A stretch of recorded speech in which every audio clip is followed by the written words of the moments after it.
What's up, everybody? Welcome back to another highly combustible reaction. We're jumping into the next one on our Sabaton journey, the Lost Battalion. Sabaton history first, and then we're going to get into the actual song. The Muse Argonne Offensive. Let's go. Shout out to Martine for the request. I appreciate you. Another history lesson. Let's go. I'm Indy Nidell. And I'm Joachim from Sabaton, and this is Sabaton History. And we are standing in the Argonne forest where the Lost Battalion was lost during the First World War. So let's find out more, shall we? Oh, man. With the puns, I like it. I love corny puns. The Argonne is rough terrain, rocky hills and thick woodland, and it had been in German hands since the end of 1914. Now, in late September 1918, the Argonne was an important part of the strongest German position, the Hagenstellung. And as the Allies finally began to break through, it comes down to the Americans to push through that fortified maze of bushes and ravines. But the American forces had hardly any experience in this terrain, especially not the 77th Division. That division was mostly from New York, and they were former street kids, baseball players, thugs, gamblers, clerks, gangsters, shoemakers, bouncers, everything. And many were recent immigrants, men with Irish, German, Polish, or Russian heritage, Catholics, Protestants, and Jews. They were the most mixed bunch you could imagine, and just before they were shipped out to France, in April 1918, they had been bolstered with men from the Midwest. They were truly an all-American division.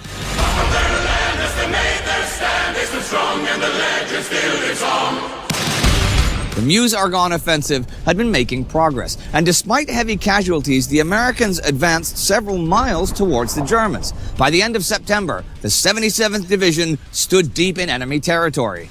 But progress was still way too slow for High Command's liking, and orders came to keep up the pace. As long as the official casualty list was still comparatively low, there was no need to stop.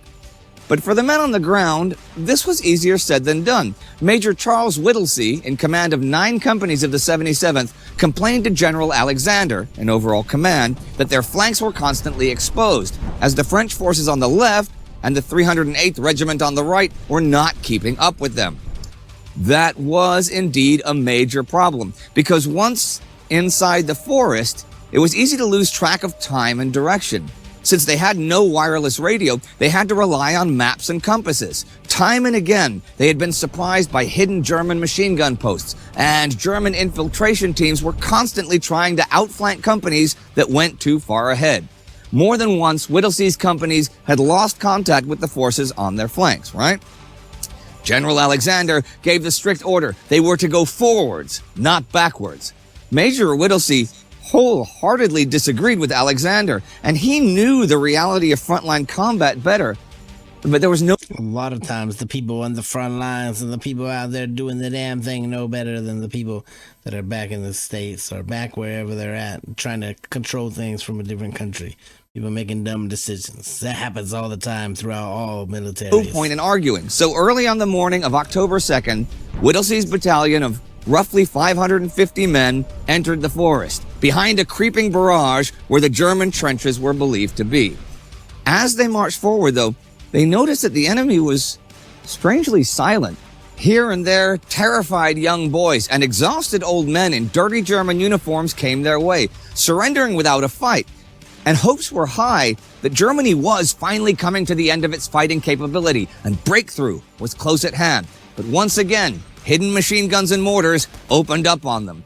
Yet there was no continuous German line, just small nests of resistance. They pushed on until the evening and reached the top of a ravine where they suddenly stood at a major German strongpoint, but one without a single German soldier in sight. Maybe General Alexander had been right all along. Maybe the Germans were truly broken and in full retreat. Major Whittlesey ordered his men to move along, though he had not heard from the commanders on his flanks for quite a while. What he could not know was that the Germans were by no means broken. He had simply found a hole in their front line. The French and the 308th had made only little progress, and the only ones really pushing forward right now were Whittlesey's 9 companies, and the Germans were about to notice. 1918, the Great War rages on. Our battalion is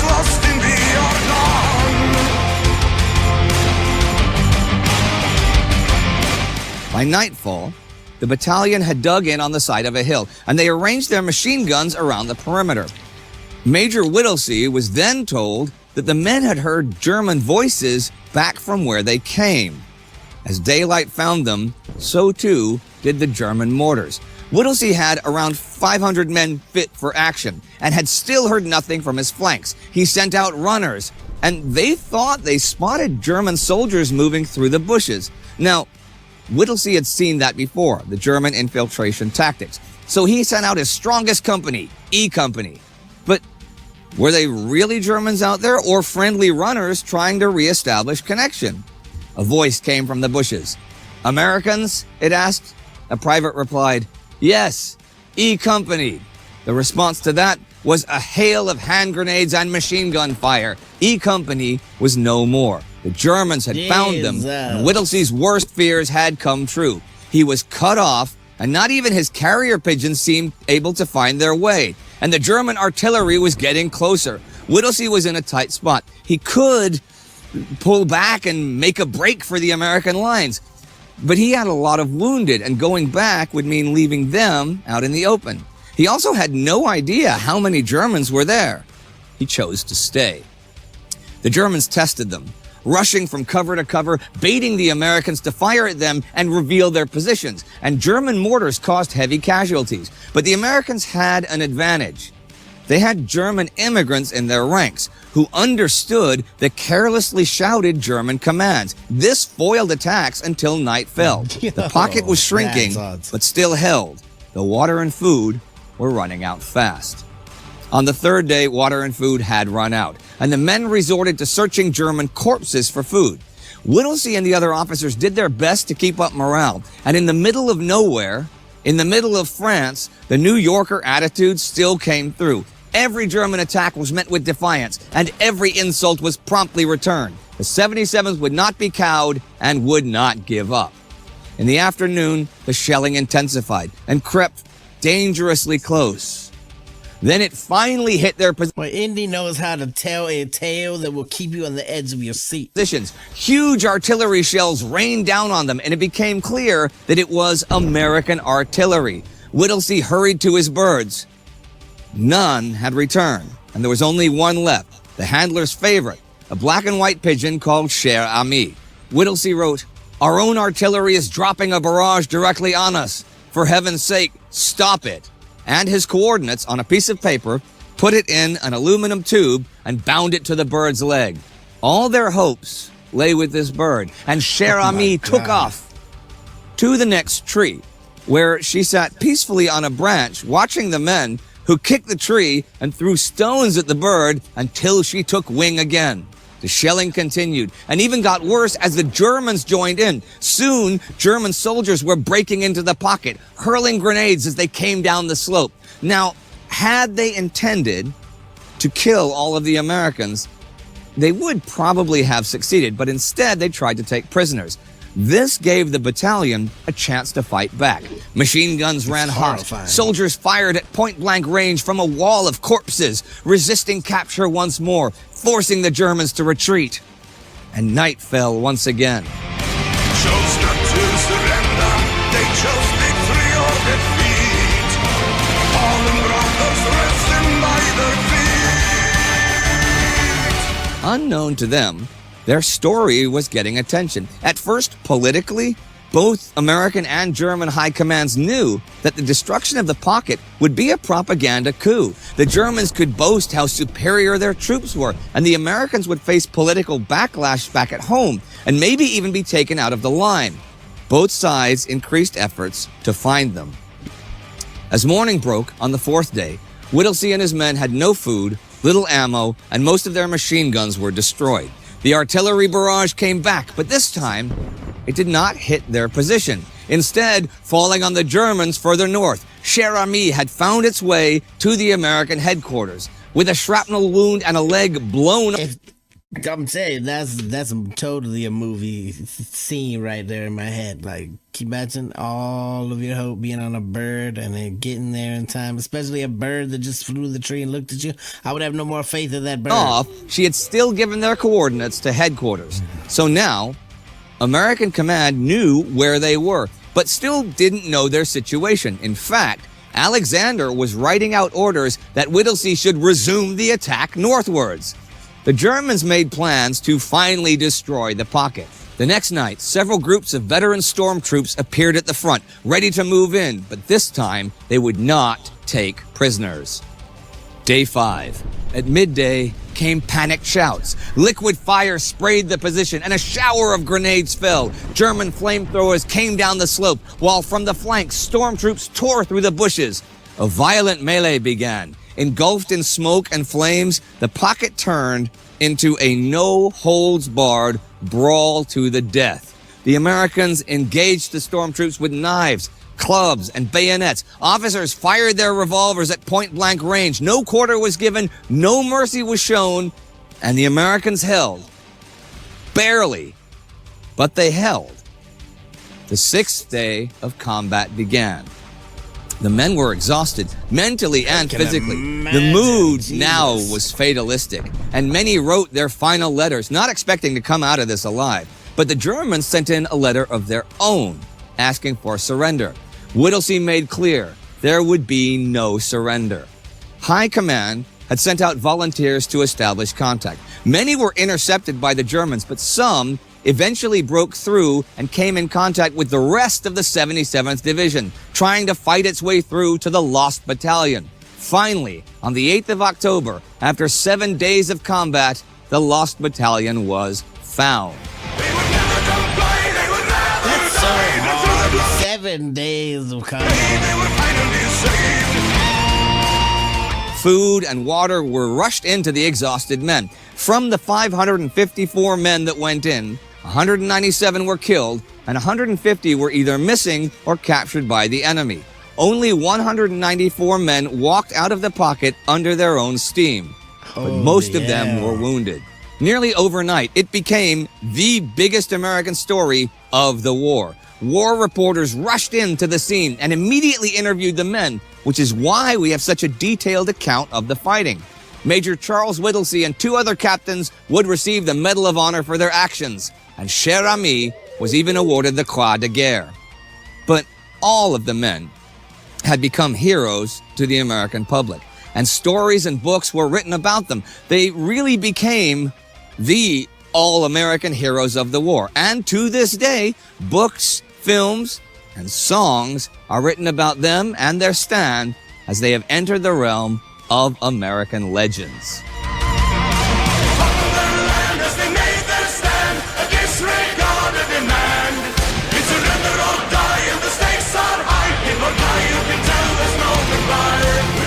Okay, Lost Battalion, the song. God, What do you got? Lord. Nothing. Now, this is an interesting idea for a Sabaton song. How did you come up with the idea in the first place? Well, over the years we've asked our fans from all over the world to give us ideas, send us emails or give us books and such. And this one is actually one of those stories. Okay. Many years back, a friend named Mike gave us a book called The Lost Battalion, actually. So you guys do actually go through, like when people send you books and things, you do actually read them. And yes, I mean, not everything, obviously. We get a lot of books, but everything that we think looks interesting and can be inspiration for a song. Over the years, I don't know how many thousands of emails we have got. Yeah. And I can honestly say we have read everyone, and they're all saved, except when you suggested Star Wars or such. Okay, well, when they do their album Star Wars, we'll have to be on location for that, too. Yes. You can write in and ask if you want us on the ice planet Hoth or on the desert planet Tatooine when we film the Star Wars ones, because those will be fun to do. Yeah, but it'll be far, far away. But we know there's a cantina where we can get drinks. Oh, yes, that's good. Before I forget, I'll tell you what. In the description, there'll be a link to that book so that anybody, because you said it was good, yeah? Very good. And it inspired the song. Yes. Now, what about the song itself? Is it just a traditional, straightforward Sabaton? No, this is very different. This one actually has a new drum kit that isn't real. I had this idea and I've had it for many, many years, but it was never turned into a reality until now. Okay. And the kick drum is a machine gun. Okay. The snare drum is a 9mm handgun. Yeah. And this is kind of macabre, but the hi-hat is a bayonet going into flesh. Can we hear some of that right now? Yo, that's sick. Ah, there it is. All right, there we are. See, I love that when that happens. Yes. I can also call down thunder. Never mind. No, but it's really this idea I had for a long time, and sound production-wise, it's a nightmare, you know? Yeah. So I basically took the sounds of these machine guns, 9mm guns, and everything, and I tested everything. Yeah. And I built, obviously this is computer-based samples, but I built a drum kit out of, well, sounds of death, I guess. But that, I guess, it will bring home what these guys were actually facing. I mean, they're there for days. They're under fire, not just from the Germans, under fire from their own guys. Yeah, and it's from that point of view, it's really one of my favorite things, because finally a crazy idea I had actually worked out. Now, I can't help but ask, how are you going to do that live? We have done it live a couple of times, actually. With stabbing someone in the bayonets repeatedly? Yeah. Actually, yeah. The problem is miking them up, you know. Oh, yeah, because they go, ow, ow, ow, ow. Shh. Yes. Just the bayonet noise. That's all we want. You need to be quiet. No, but we actually for that, Hannes is playing it live, but it's triggered by samples. Okay. So he's like we have triggers on the drums. So when he's punching everything, it's still the sample drums we hear. We mix them with acoustic drums, so it's a mix there. Yeah. But yeah, it's played live because we don't want to put it on a drum machine when we have an awesome drummer, you know. Well, that's absolutely true.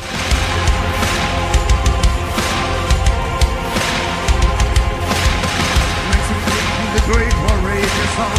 Our battalion is lost in the Argonne. All right, everybody. That was so Lost sick. Battalion I from can't The wait Last for it. Stand, which came out a couple of years ago.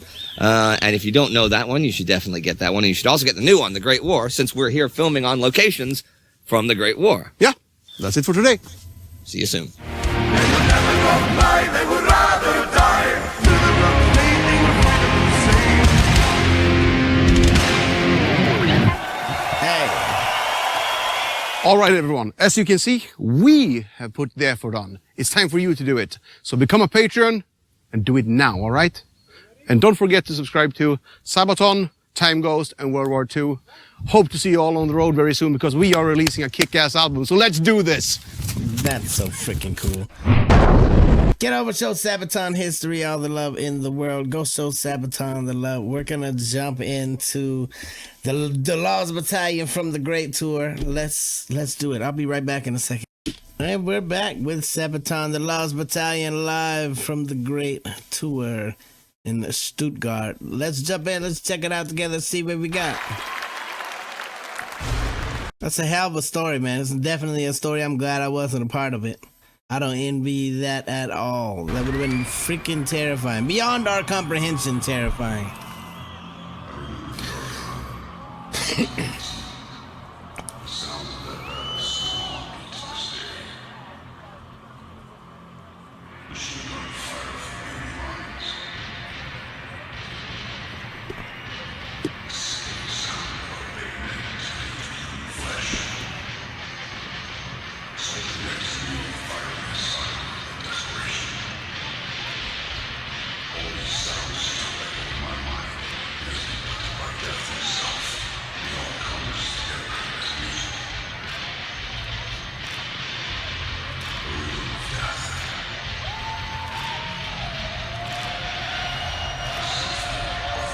Hell yes. From their land as they made their stand, so strong and the legend still lives on.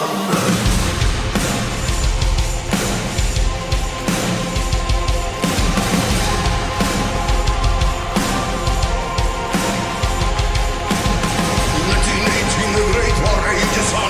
Our battalion is lost in the Argonne.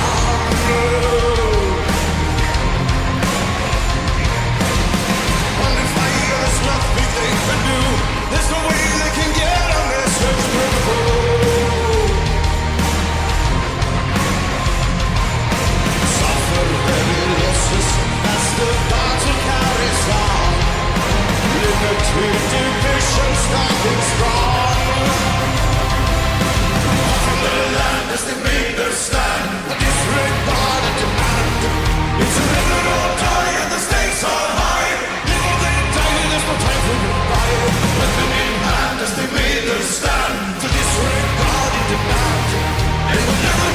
Everything about this great tour was really phenomenal. Like, seriously, all of the props got my mind going to places.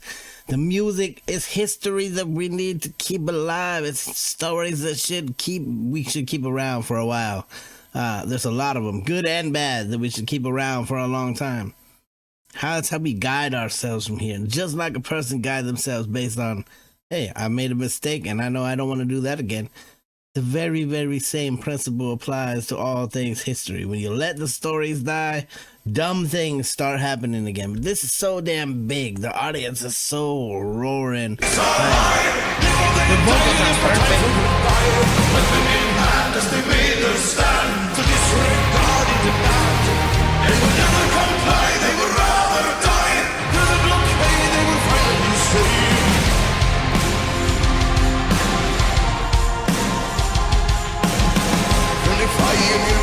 Running low, the supplies they were dropped off on the floor.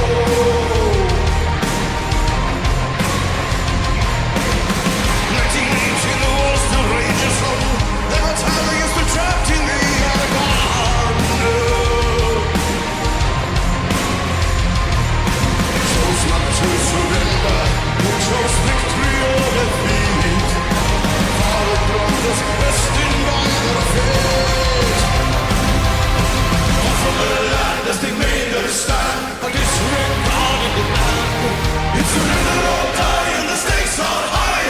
Live or they die, there's no time for goodbye. Weapon in hand as they made their stand, a disregarded demand. They would never comply, they would rather die. To the blockade they would finally save.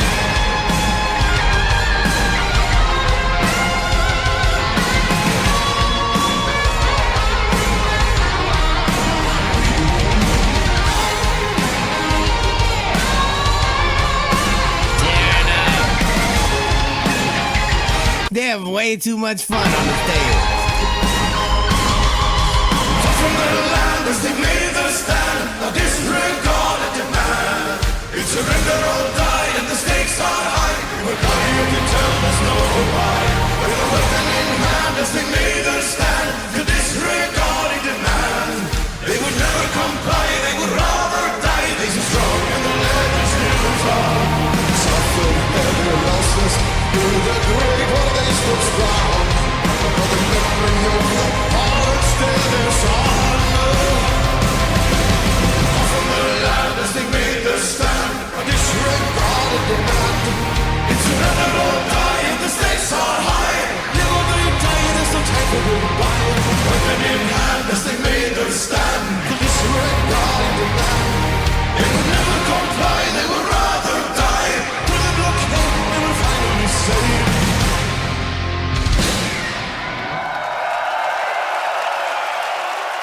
No, yeah. Damn it. A Sabaton concert has got to be on the menu. It's got to get put on my bucket list. It's just huge. And everybody there, like, everybody's there for the stories. Everybody's there for the history piece of it. Like, it's good music. And it's actual information for your mind instead of just some computer-generated garbage. I don't know. It's so damn real. Get over, show Sabaton the love. Go show Sabaton history the love. Smash the like button if you enjoyed the journey. The dislike button if you didn't. Till the next one of my Combustible. You guys be happy, healthy, safe. I love you to the moon and back. Peace.